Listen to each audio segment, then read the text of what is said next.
du pouvoir d'achat des consommateurs. Mohamedou Oumfa. En RDC circulent deux devises, le dollar et le franc congolais. Au moins 85% des transactions se font en dollars.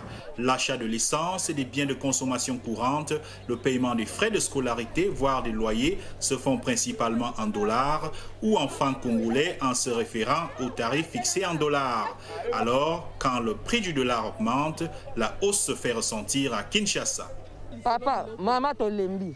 On en a marre. On achète des petits poissons à environ 20 000 francs congolais, mais aujourd'hui c'est à plus de 33 000 francs congolais. Les gros poissons sont passés de 35 000 à 45 000 francs congolais. C'est vraiment difficile. On ne fait plus aucun profit. Après quelques mois de stabilité autour de 1600 à 1620 francs congolais pour $1, le franc a repris sa dégringolade face au dollar américain depuis mi-juillet, provoquant une surchauffe du marché de change.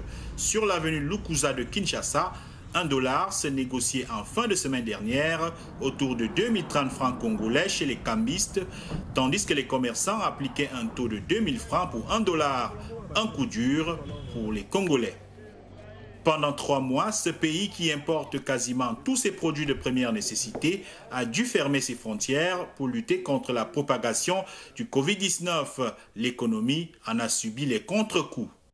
L'explosion de la pandémie a affecté sérieusement les économies des pays qui entretiennent des relations commerciales avec la République démocratique du Congo. Donc, réduction des 40% d'exportation, réduction des 30% d'importation, il en résulte un déficit de la balance commerciale. C'est-à-dire, notre pays gagne moins de devises étrangères qu'on le faisait avant l'explosion de la pandémie. À cause de la contraction de l'activité économique et la diminution des recettes publiques, le gouvernement a puisé dans les réserves internationales qui sont passées de 1,2 milliard de dollars en mars à 850 millions de dollars en juillet, aggravant la surchauffe. Comme début de solution, Tony Gumbu, directeur général de la compagnie Mwinda Technologies, insiste sur la nécessité de réguler le marché de change.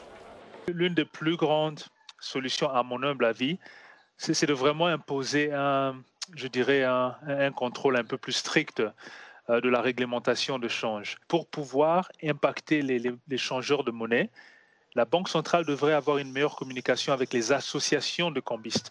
Parce que tous ces changeurs de monnaie, même s'ils sont indépendants, enfin c'est le secteur privé, vous savez, l'informel, mais ils œuvrent souvent à travers des associations de cambistes. Et donc c'est à travers ces associations-là que la Banque centrale pourra avoir un impact ou un mécanisme de pression un peu plus prononcé qui alors se traduirait sur la place publique, là où les vendeurs, les changeurs de monnaie effectuent leurs transactions.